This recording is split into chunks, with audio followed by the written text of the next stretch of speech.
오늘 초라함을 넘어라는 제목의 말씀을 잠깐 나누겠습니다. 우리가 복음서를 보면 예수님께서 어린아이를 하나 제자들 가운데 세우시고 누구든지 어린아이와 같지 않으면 결단코 천국에 들어갈 수 없다고 말씀을 하셨습니다. 그 많은 세대들 중에 왜 하필이면 어린아이였을까라는 생각을 우리가 이제 쉽게 할 수 있는데, 어린아이들이 순수해서 그런 게 아니다. 전에 자주 말씀을 드렸죠. 사실 어린아이도 사람의 자식입니다.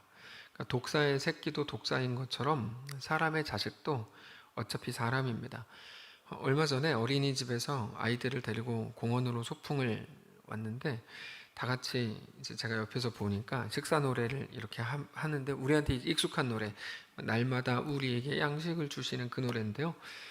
다 노래를 다 끝냈어요. 그랬더니 아이들이 하나님, 부모님 감사합니다, 잘 먹겠습니다, 아멘, 이렇게 하더라고요. 그래서 역시 어렸을 때부터 교육이 중요하구나, 이런 생각을 했습니다. 근데 노래가, 그리고 감사 기도가 끝나자마자 얘네끼리 싸우고, 선생님이 얘 보래요, 얘가 이렇게 했대요, 막 이르고, 내가 언제 그랬어, 너 죽을래, 막 이렇게 계속 예배, 그 찬양과 기도가 끝나자마자 그렇게 했습니다.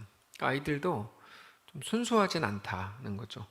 그러다가 그 어린이집 소속이 아닌 그냥 엄마랑 공원에 놀러 온 한 아이가 옆으로 가서, 얘네 놀고 같이 먹고 싶으니까, 같이 좀 기웃거리니까, 야, 너 저리 가, 네가 왜 먹어, 막 그럼 쫓아버렸어요. 그때 알게 되는 거죠. 사람의 자식은 사람이구나, 이거죠. 어린아이라 그래서 사실 우리랑 크게 다르지 않습니다. 물론 거짓말하는 스케일이 다르고, 얘네가 아직 머리가 잘 자라지 않아가지고 또 쉽게 들키고 그렇지만, 사람의 자식도 분명히 사람입니다. 그러면 예수님께서 어린아이와 같아야 된다고 할 때 어떤 점을 말씀을 하시려고 어린아이를 들어서 어린아이와 같지 않으면 결단코 천국에 못 들어간다고 한 건가? 그건 의존성입니다. 의존성. 부모의 도움을 받지 않으면, 다른 사람들의 도움을 받지 않으면 안 된다는 걸 스스로 아는 거죠. 그 의존성입니다.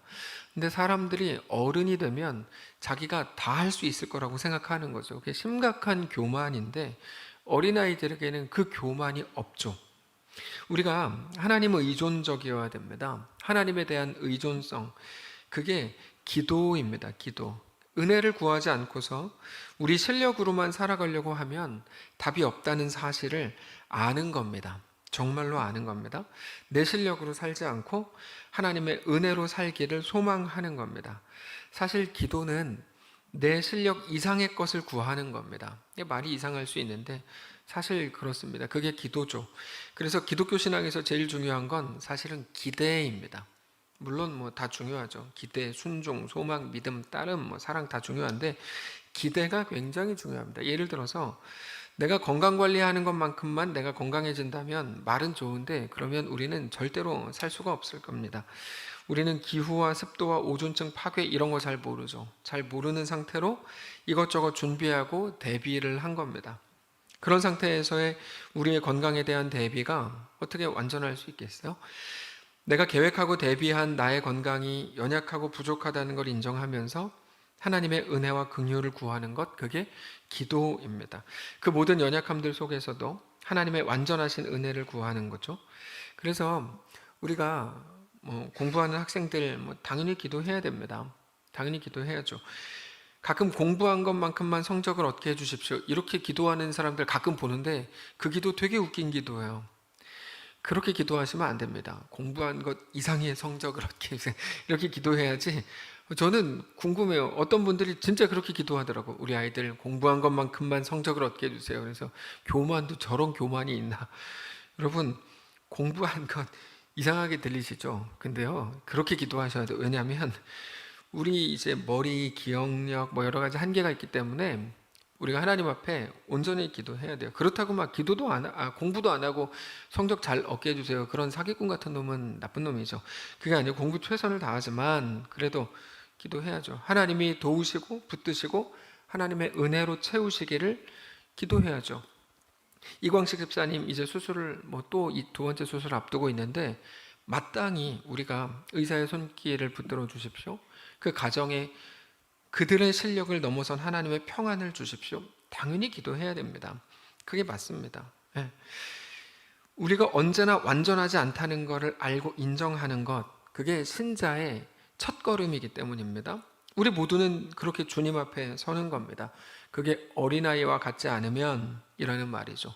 결탄코 천국에 들어갈 수 없죠. 결국에 우리가 이 땅을 사는 동안에 나의 자금을 알고 그분의 크심을 아는 것이 참 신앙입니다.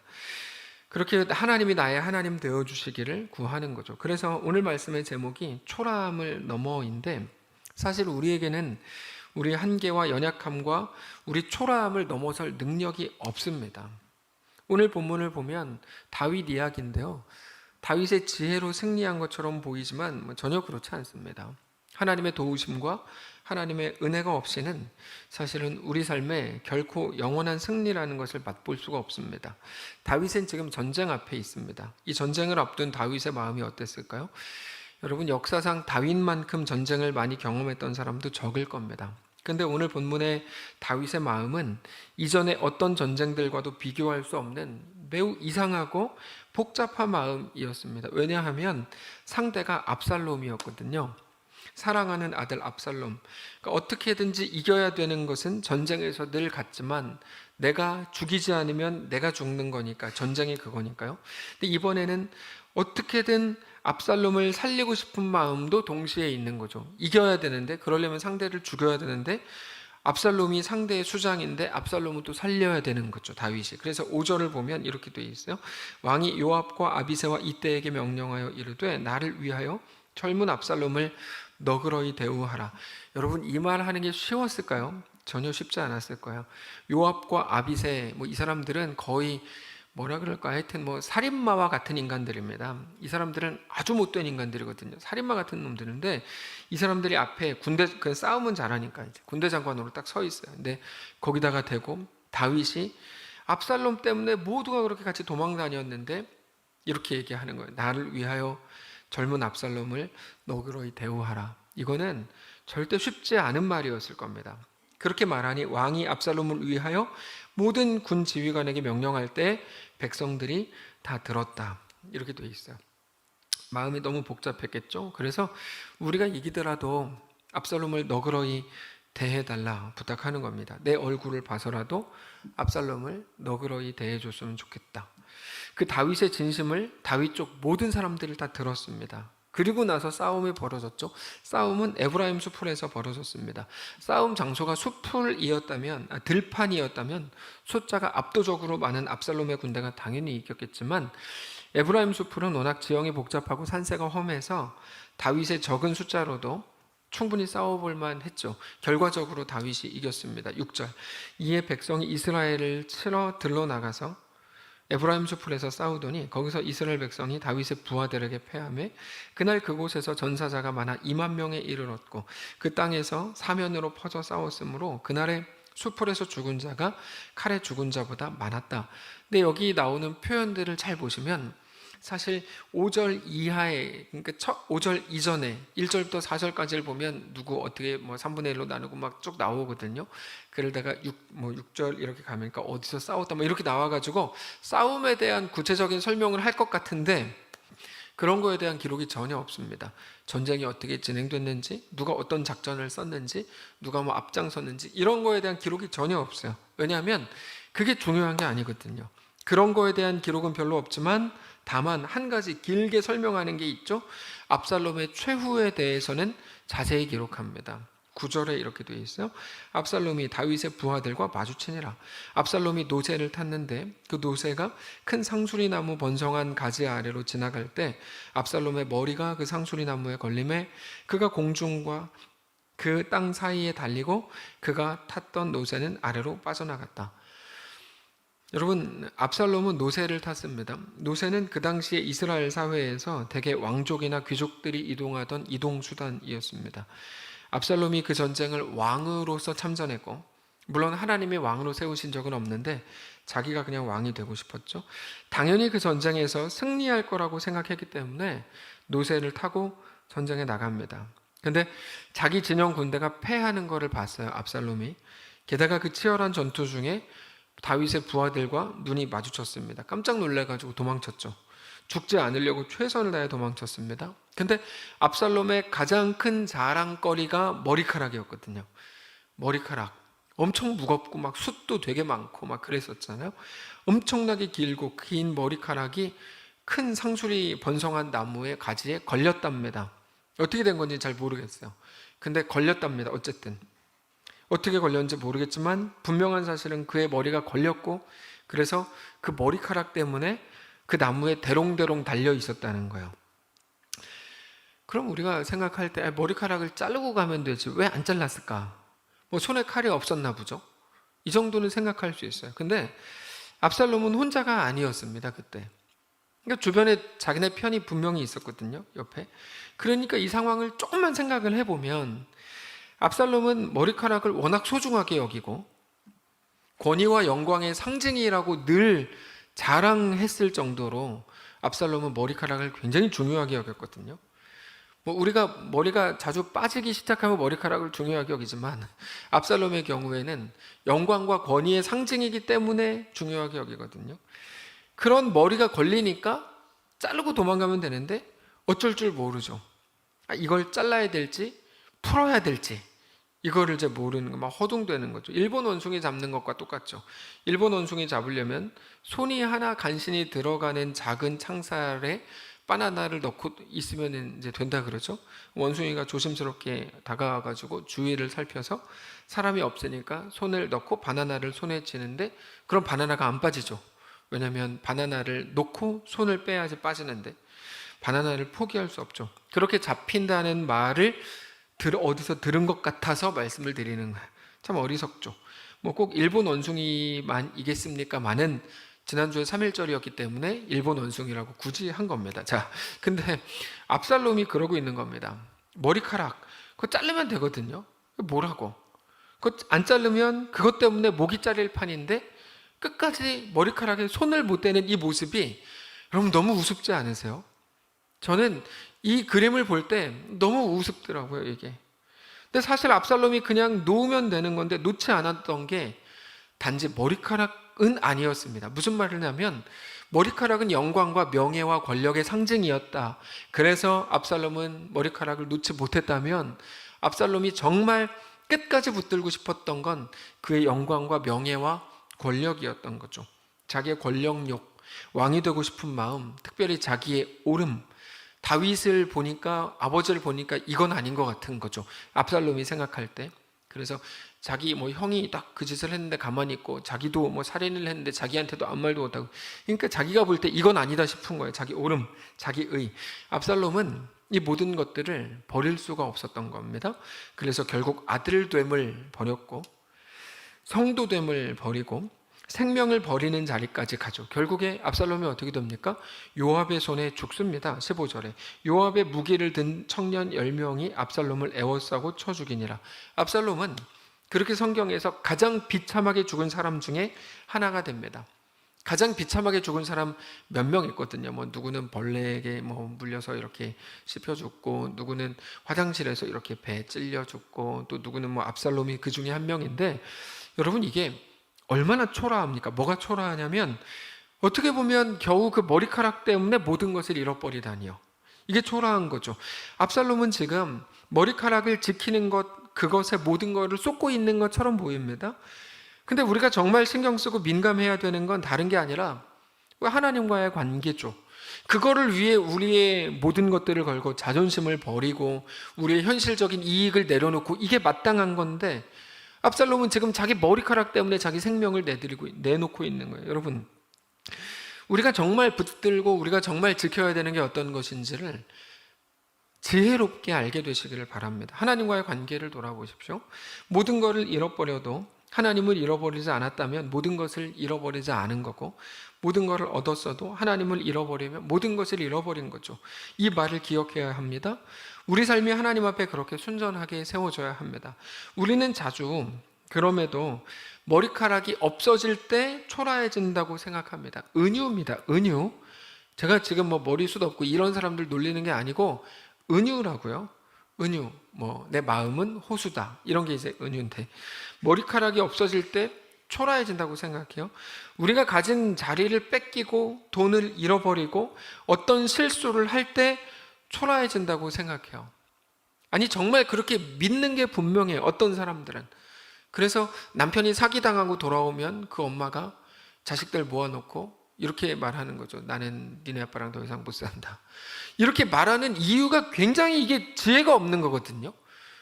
아니, 실수를 하면 보듬어 줄 생각을 해야지 왜 못 산다고 그래요? 그건 아니죠.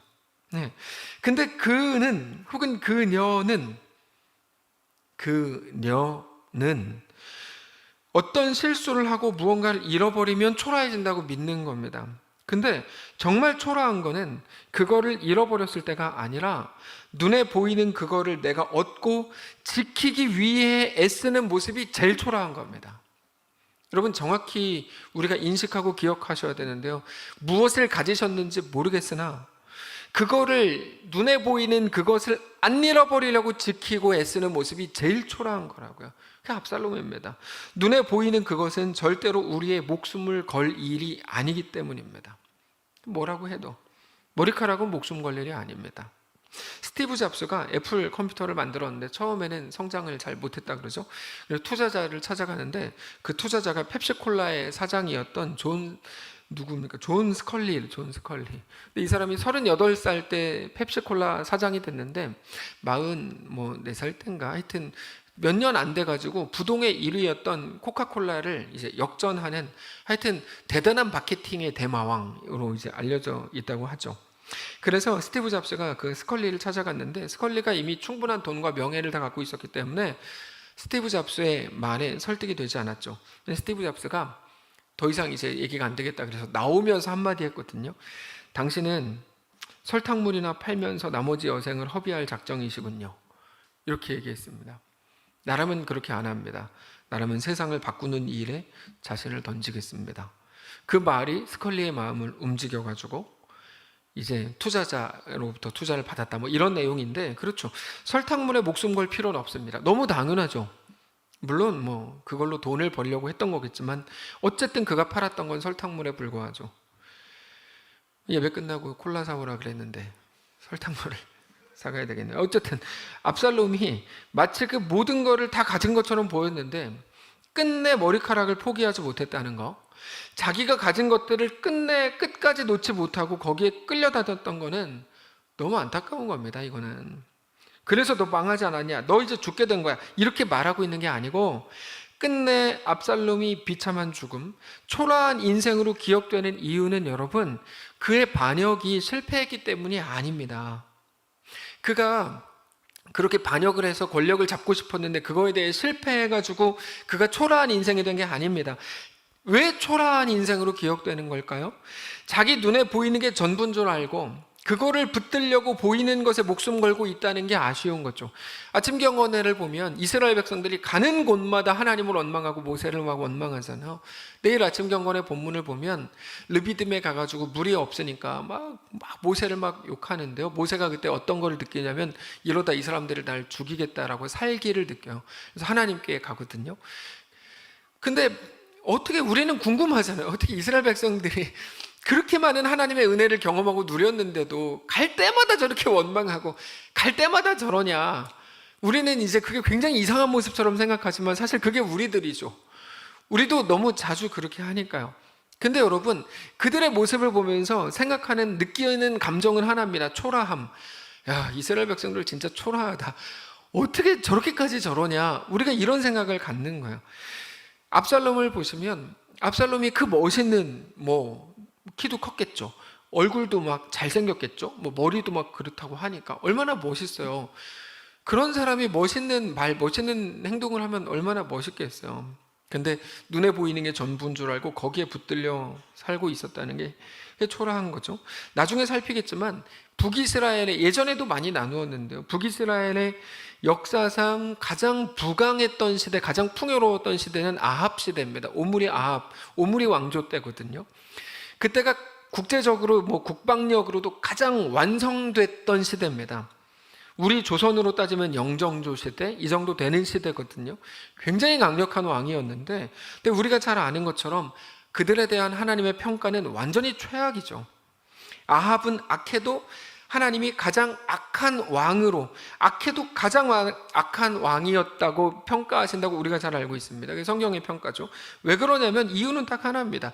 눈에 보이는 게 전부인 줄 알아서 거기에 목숨 걸고 진정한 진리이신 우리 하나님과의 관계는 완전히 무시했던 사람이기 때문입니다.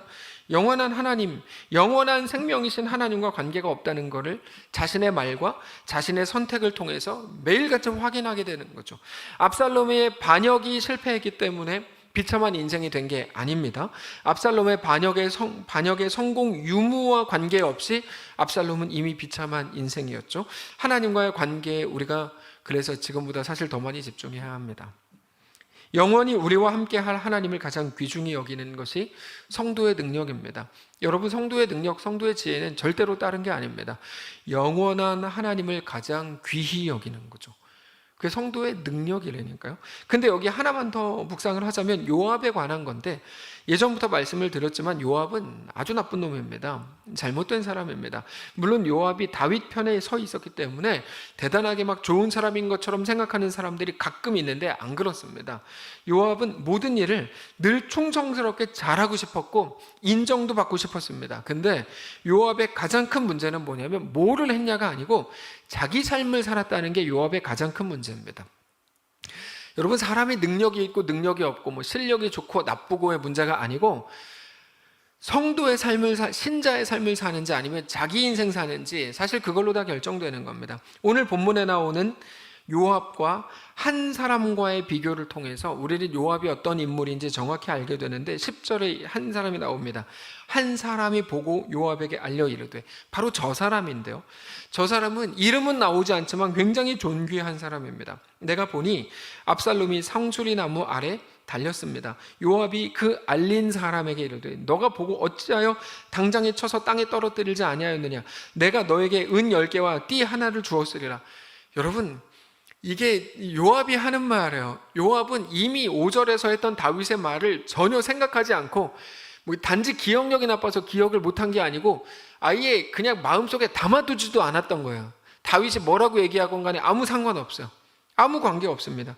자기가 오히려 네가 죽였다 그러면 은 10개와 띠 하나를 주었으리라.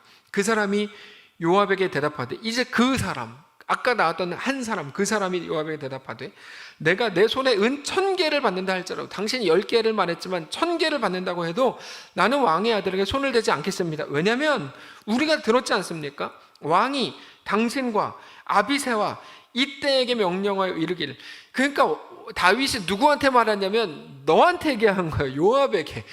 그 얘기를 옆에 있다가 들은 겁니다. 이 한 사람은 그 사람한테 말한 것도 아니에요. 요압에게 말한 겁니다. 명령하여 이르기를, 삼가 누구든지 젊은 압살롬을 해하지 말라 하지 않았습니까? 아무 일도 왕 앞에서 숨길 수 없는데 내가 만일 거역하여 그의 생명을 해하였더라면 당신도 나를 대적하지 않았겠습니까? 요압이 이르되, 나는 너와 같이 지체할 수 없다. 그러니까 여러분, 이 요압의 충성이라고 하는 게, 요압은 충성한 거죠. 압살롬을 막 어떻게든지 가서 죽였으니까 결국 죽입니다. 요압의 충성이 누구에게 대한 충성이었을까요? 자기 인생에 대한 충성이죠. 그렇게 볼 때 압살롬과 하나도 다르지 않은 겁니다. 압살롬도 자기의 권력을, 자기 명예와 영광을 위해 살았는데 요압도 사실 마찬가지입니다. 허둥대는 압살롬을 본 그 사람, 그 한 사람은 다윗의 말이 기억나서 압살롬을 어떻게 하지 못하죠. 당연히 죽일 수 있죠. 허둥대고 있으니까. 근데 다윗의 말 때문에 죽이지 못하는데 요압은 뭐라 그래요? 나는 너처럼 지체할 수 없다. 너가 다윗을 위해 다윗의 말에 순종한다면 나는 다윗을 위해 다윗의 말을 거역하겠다. 되게 멋있어 보이십니까? 정신이 나간 거죠. 요압이. 이게 어떻게 멋있습니까? 멋있는 말이 아니에요. 너가 다윗을 위해 다윗의 말에 순종한다면 나는 다윗을 위해 다윗의 말을 거역하겠다. 근데 이게 가장 초라한 겁니다. 신앙에 있어서도 그렇습니다. 나의 옳음이 전부가 아닌 것을 여러분, 우리가 꼭 알아야 됩니다. 나의 옳음은 절대로 전부가 아닙니다. 우리는 언제나 하나님의 옳음으로 가야 됩니다. 요압은 그런 거 없었습니다. 그냥 내 생각, 내 판단, 내 비전, 근데 하나님께 속하지 않은 나만의 그런 것들이 얼마나 무능한 건지를 오늘 본문이 우리에게 정확히 보여주는 거죠. 아니, 요압이 죽이긴 죽였다니까요, 압살롬. 근데 무능한 거예요. 죽였는데 무능한 겁니다. 우리에게 고발하는 거죠. 이게 뭐냐 이겁니다. 기껏 최선을 다했는데 그거 너의 최선이었잖아. 여러분, 이거 마태복음에 똑같이 나오지 않습니까? 내가 주를 위하여 이것도 하고 저것도 하고 이것도 하고 별의별 것 다 했습니다. 그때 심판자이신 예수님께서 뭐라 그러세요? 나를 떠나가라 불법을 행하는 자들아, 나는 너희를 도무지 알지 못한다, 이렇게 말씀하시잖아요. 여러분, 달란트 비유도 잘 생각해 보세요. 한 달란트 비유, 한 달란트 받은 사람이 그냥 놀고 먹었는 줄 아시죠? 아니에요. 그 사람 땅도 파고 거기다 묻어두고 그거 진짜 잘 있나 어쩌면 매일같이 지켜봤을지도 몰라요. CCTV 막 설치해가지고 계속 보고 있었을지도 몰라요. 근데 예수님께서 뭐라 그래요? 돌아온 주인은 나는 너를 알지 못한다. 야, 너 진짜 너 인생을 위해 충성을 다하는구나. 이게 예수님의 평가인 거죠. 여러분, 이게 얼마나 초라한 겁니까? 그래도 자기가 압살롬을 죽이지 않았냐고요? 이제 압살롬이라는 반역자를 자기가 처단한 거 아니냐고요? 자기가 대단한 역사 쓴 거 아니냐고요? 아닙니다. 요압은 단지 자기의 오름에 붙들려 있었을 뿐입니다. 오늘 본문을 보면 여러분, 압살롬이 그렇게 나무에 대롱대롱 달려있는 그거 하나님이 행하신 거 아닙니까? 어차피 자기들이 한 게 아무것도 없어요. 하나님이 행하신 거야. 근데 거기다가 대고 뭐 자기의 논리를 갖다 대요. 자기 오름에 붙들려 있는 게 얼마나 초라한 건지 여러분 우리가 알아야 됩니다. 신앙에서 그래서 우리가 제일 조심해야 되는 게 자기 오름입니다. 여러분, 이거 정말 가장 위험한 함정입니다. 제일 무섭습니다. 그러면 절대로 하나님 앞에 온전히 설 수가 없습니다. 늘 기억하십시오. 자기 오름이 제일 무섭습니다. 정말. 우리가 순종의 뭔지를 잘 알죠. 순종이 뭡니까? 순종은 하나님이 시키시는 일을 잘 해내는 게 순종이 아닙니다. 순종은 하나님의 뜻 앞에서 내 뜻을 꺾는 게 순종입니다. 자기의 오름이 제일 무서운 겁니다. 근데 여러분, 우리가 막 분노할 때 자기 오름이 딱 올라오잖아요. 그때가 제일 위기인 거예요. 가장 위기인 겁니다.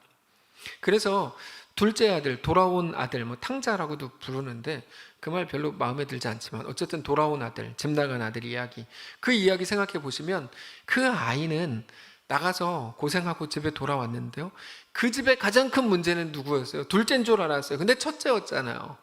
첫째가 왜 저런 놈을 아들로 다시 받아주고 나는 평생을 아버지 옆에서 죽을 만큼 일했는데 나한테는 주는 게 하나도 없이 나한테 뭐 염소 새끼 하나라도 잡아준 적 있습니까? 그러면서 막 박박 대들죠. 걔가 문제인 거죠. 자기 오름으로 꽉 차 있는 거죠. 아버지의 마음이라는 건 하나도 없는 거죠. 우리가 해야 될 일은 단 하루를 살아도 성도로 사는 겁니다. 성도라고 할 때 내 뜻이 우선되지 않고 내 오름이 앞서지 않는 것을 말합니다. 지난번에 전도 여행 그 선교 보고 영상을 같이 볼 때 어떤 집사님께서 이렇게 말씀하신 게 인상적이었어요. 거기 가보니까 자기 이야기를 하는 사람이 한 명도 없어요. 정말 한 명도 없어요. 그냥 그러니까 이제 그게 행복하고 이렇게 또 우리가 귀한 사역으로 감당할 수 있는 거죠. 만약에 거기서 여러분 거기에 뭐 못마땅한 게 한두 개겠습니까? 식사부터 해가지고. 근데 계속 뭔가 들어오면 무슨 사역을 어떻게 하겠습니까? 어떤 역사도 함께 감당할 수가 없죠. 오직 하나님의 뜻과 하나님의 마음이 우리를 다스리도록 우리 자리를 내어드려야 할 뿐입니다. 자, 말씀을 정리하겠는데 처음으로 가볼까요? 세상은 그런 사람들을 보고 어리숙하다고 말할 거예요. 야, 닌 진짜 어리석다, 니네. 세상은 보이는 것으로 판단하기 때문입니다. 자기의 오름이 가장 큰 함정이라고요? 얼마나 어리숙한 말이에요, 세상이 볼 때. 그래서 어린아이들을 보면서 세상은 너희는 초라하다, 너희는 어리다, 너희는 이게 부족하다, 너희는 별거 아닌 것 같아, 이렇게 말하죠. 세상은 늘 그 생각을 막 꾸역꾸역 넣어주게 바쁩니다. 세상이 하고 싶은 말은 딱 하나죠. 야, 네가 네 삶을 살아야 돼. 이 얘기를 언제나 하고 싶은 거죠. 세상은 보이는 것을 봐. 다시 한번 보니까 얼마나 보암직하고 먹음직하고 지혜롭게 할 만큼 탐스럽기까지 해요. 보이는 게 전부인 걸로 만들려고 하는 거죠. 그러나 우리 예수님께서는 어린아이들과 같지 않으면 결단코 천국에 들어가지 못한다고 하시면서 어린아이들을 단순히 띄워주시는 차원을 넘어서 천국 백성이 되는 가장 중요한 기준이라고 말해요. 바로 그 차이. 너의 능력이나 너의 경험이나 너의 돈이나 그 무엇이 너를 살리는 게 아니라 오직 하나님을 바라보는 그 하나님에 대한 하나님 의존성이 우리를 살릴 수 있다는 사실을 깨닫게 하는 거죠. 그 어린아이가 혼자 화장실에 어렸을 때 갇혔을 때, 이거 뭐 우리가 몇 번 얘기 말씀드렸던 것 같은데요, 엉엉 울면서 아빠가 밖에서 막 두드리는데 문이 안 열리잖아요. 그러니까 아빠 문 열어줘, 문 열어줘. 근데 아빠가 문이 안 열리니까 어떻게 했죠? 위에 지붕을 뚫고 가가지고 환풍구로 해서 화장실로 내려갔죠. 아빠가 뭐 거기 간다 그래서 문이 열립니까? 똑같이 안 열리는데 아빠가 온 것만으로 아이는 안심하죠. 아, 이제 됐구나. 근데 얘가 나중에 이제 자라나가지고 어른이 됐는데 어떤 상황, 어려운 상황에 딱 봉착해 보니까 옛날 일이 떠오르는 거야. 아, 옛날에 화장실에 갇혔을 때 진짜 그때 트라우마, 막 이때 진짜 무서웠는데 지금 상황이 그때랑 똑같구나. 근데 하나님께서 말씀하셨죠. 야, 내가 너와 함께 한다. 걱정하지 마라. 그랬더니 그 사람이 뭐라 그래요? 하나님 말고요, 이 일을 해결해 달라고요. 여러분, 이 이야기가 너무 중요한 메시지를 주는 거죠. 어린아이의 아버지에 대한 의존성이 어른이 되니까 하나도 없어진 거야. 그게 없고 이 일을 해결해 달라고요. 누가 하나님 필요하대요? 이 일이 해결해 달라고, 일을 해결해 달라고 그랬지. 하나님께서 말씀하시죠. 어린아이와 같지 않으면 결단코 누구라도 천국에 갈 수 없다. 사랑하는 성도 여러분, 무엇을 의지하십니까? 오직 하나님을 믿음으로 바라보시기를 바랍니다. 하나님에 대한 의존성을 여러분 돌아보십시오. 원숭이가 바나나에 집착하는 것처럼, 압살롬이 겨우 머리카락, 자기 권위와 칭찬받는 일에 집착했던 것처럼, 요압이 자기 의와 자기 오름에 집착한 것처럼, 그런 눈에 보이는 작은 것들에 목숨 거는 인생이 아니라 오직 하나님을 얻기로 하는, 모든 것을 잃어버리는 한이 있어도 오직 하나님께 집중하기로 하는 거룩한 성도들 되시기를 바랍니다. 무엇이 진리인지, 무엇이 하나님을 기쁘시게 하는 건지 분명히 깨닫고 그렇게 온전히 세워지는 귀한 성도들 되시기를 주님 이름으로 축복합니다. 함께 찬양합시다. 밤이나 낮이나 함께 찬양하겠습니다.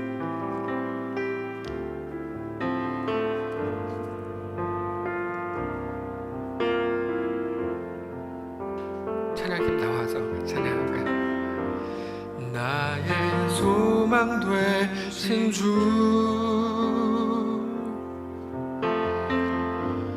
주를 바라봅니다.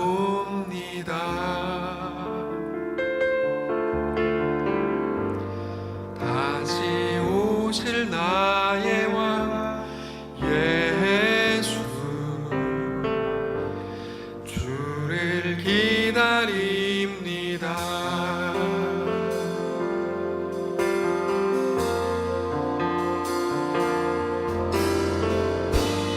나의 소망 되신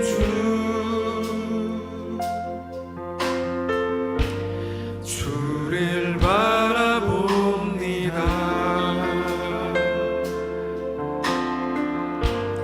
다시 오실 나의 왕 예수, 주를 기다립니다.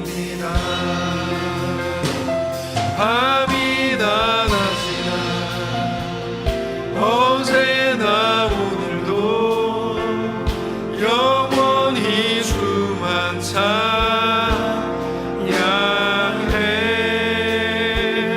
외롭고 슬플 때 낭망하여 넘어져도 언제나 주만 찬양하. 밤이나 낮이나 어제나 오늘도 영원히 주만 찬양해.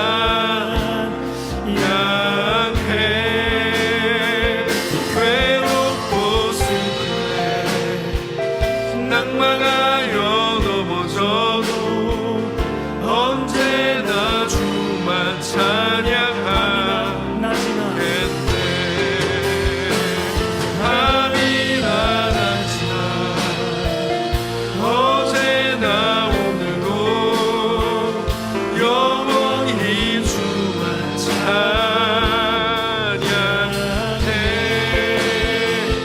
괴롭고 슬플 때 낭망하여 넘어져도 언제나 주만 찬양하겠네.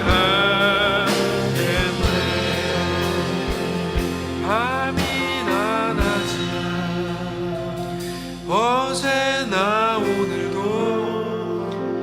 영원히 주만 찬양해.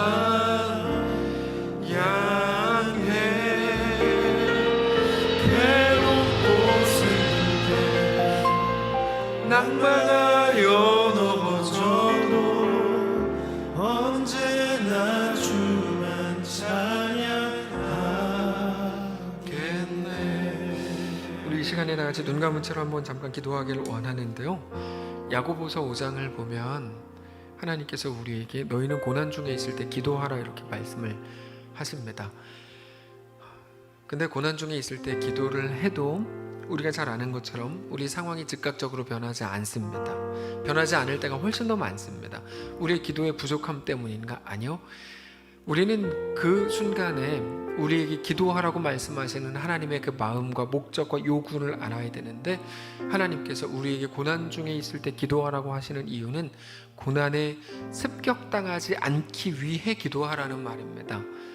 고난이 우리를 넘어뜨리지 못하도록 기도하라는 겁니다. 그래서 방금 전 찬양한 것처럼 우리는 낮에도 기도해야 하지만 밤에도 기도해야 합니다.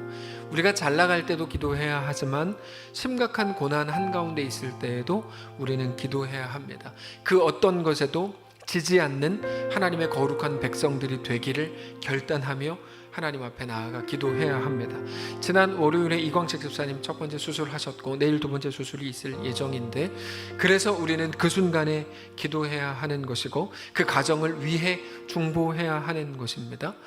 우리의 각자의 모든 형편과 어려움 속에서 우리가 기도해야 되는 가장 강력한 이유는 하나님이 우리의 아버지이시기 때문입니다. 하나님이 우리의 아버지이실 것을 주님 한순간도 잊지 않게 해주시기를 원합니다라고 기도해야 되는 거죠. 단지 하나님 빨리 이거 없애주십시오, 광야 빨리 끝내주십시오, 이게 우리 기도의 기도 제목이 전부라면 우리는 여전히 초라함에 머물러 있는 것일 겁니다. 눈에 보이는 게 전부이기 때문이죠. 이 땅에 속한 것 아니고 하늘에 있는 것을 바라보라고 말씀하시죠. 우리 시간에 함께 기도하길 원하는데요, 하나님 이광식 집사님 붙잡아 주시고 특별히 그 가정을 돌보시고 가장 따뜻한 손길로 인도하셔서 그 속에 하나님의 놀라운 은혜가 있게 하옵소서. 그리고 이제 우리 아이들 새 학기 새 학년이 시작됐는데 하나님 아이들이 있는 그 교실과 아이들의 친구들과 선생님들을 붙잡아 주시고, 또 아이들뿐 아니라 이제 새롭게 봄이 돼서 무언가를 계획하고 시작하려고 하는 모든 분들, 하나님 그 어떤 상황 속에서도 하나님만을 믿음으로 바라보게 하시고 하나님은 우리의 왕이요 주인이신 것을 깨닫는 하나님 의존성이 우리 가운데 막 시작될 수 있도록 주님 인도하옵소서. 하나님만 우리의 왕이요 전부인 것을 고백하게 하옵소서. 우리 다 같이 한번 하나님 앞에 기도하겠습니다. 기도합시다. 거룩하신 하나님 앞에 서기를 원합니다. 하나님 인도하여 주시길 원합니다. 하나님 이건 붙잡아 주시옵소서. 하나님 은혜 주시고 역사해 주시기를 원합니다. 하나님 아버지 인도하여 주시옵소서. 하나님 고령의 몸으로 모든 것들을 홀로 받아내야 되는, 홀로 지나가야 하는 그 영혼을 붙잡아 주시고 육신을 강건케 하시고, 특별히 하나님 돌보고 함께 간호하고 함께 울고 함께 걱정하고 있는, 함께 긴장하고 있는 가족을 돌보셔서 하나님 놀라운 하나님께서 허락하시는 귀한 샬롬을 누릴 수 있도록 인도하여 주시옵소서. 함께 기도하는 모든 가족과 모든 성도들 가운데 동일한 은혜를 주시고 하나님만 왕이신 것을 깨닫고 하나님 앞에 온전히 세워지는 귀한 믿음의 가정과 믿음의 교회를 되도록 인도하여 주시옵소서. 하나님 사랑하는 모든 자녀들 새로운 학년에 들어갔고 새로운 학기를 시작했습니다. 하나님의 은혜가 필요합니다.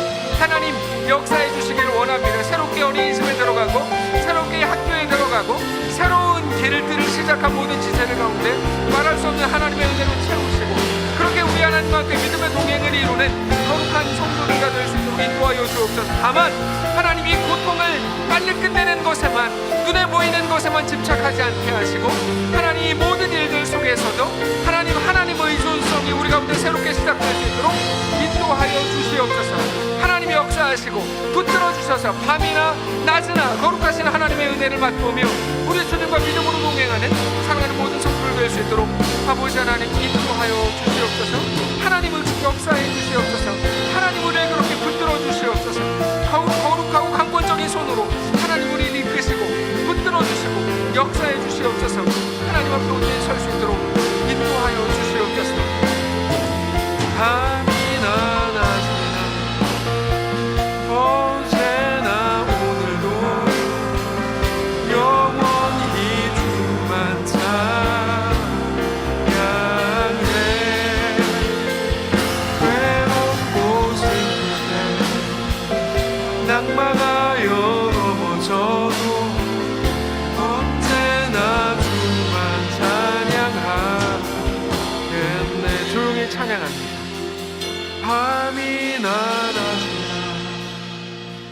어제나 오늘도 영원히 주만 찬양해.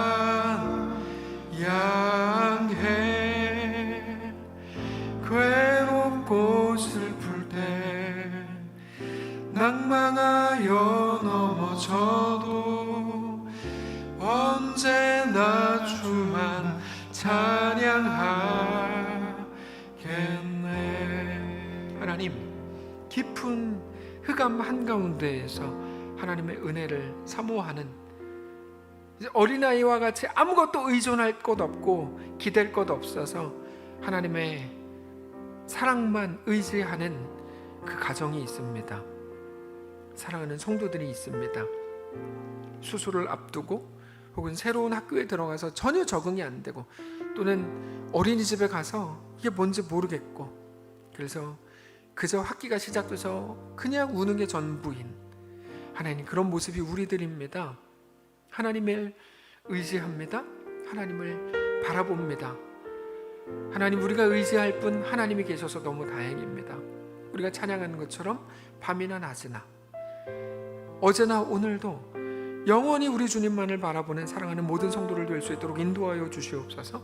하나님, 그 수술대 위에 있는 고령의 한 성도, 그 만만치 않은 모든 일들을 고령의 몸으로 혼자 몸소 견뎌 나가야 하고 극복해야 하고 걸어야 하는 그 영혼을 불쌍히 여기시고 붙드시고 함께 울고 함께 기도하지만 그를 위해 해줄 수 있는 것 아무것도 없어서 그저 우는 게 전부인 그 가정을 또 돌보셔서 하나님만 주실 수 있는 놀라운 은혜와 샬롬으로 가득 채우시고, 그렇게 하나님 놀랍게 역사하셔서 이제까지 누려본 적 없는 따뜻한 하나님의 역사를 맛보는 귀한 가정 되게 하옵소서.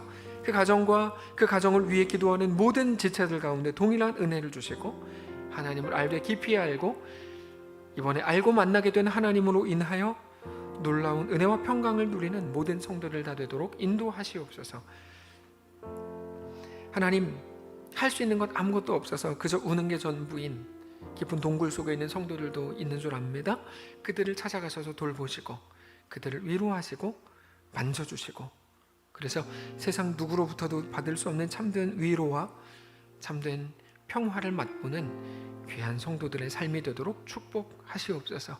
우리에게 또다시 시작되는 3일간의 시간들 동안에 하나님 은혜를 주시고 하나님을 깊이 알게 하시고, 그렇게 우리 하나님과 믿음으로 동행하는 귀한 성도들, 귀한 삶이 되도록 축복하시옵소서. 감사드리며 살아계신 우리 주 예수님의 이름으로 기도합니다.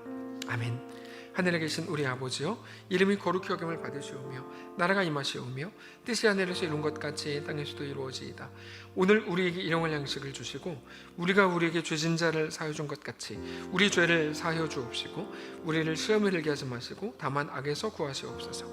대개 나라와 권세와 영광이 아버지께 영원히 있사옵나이다. 아멘.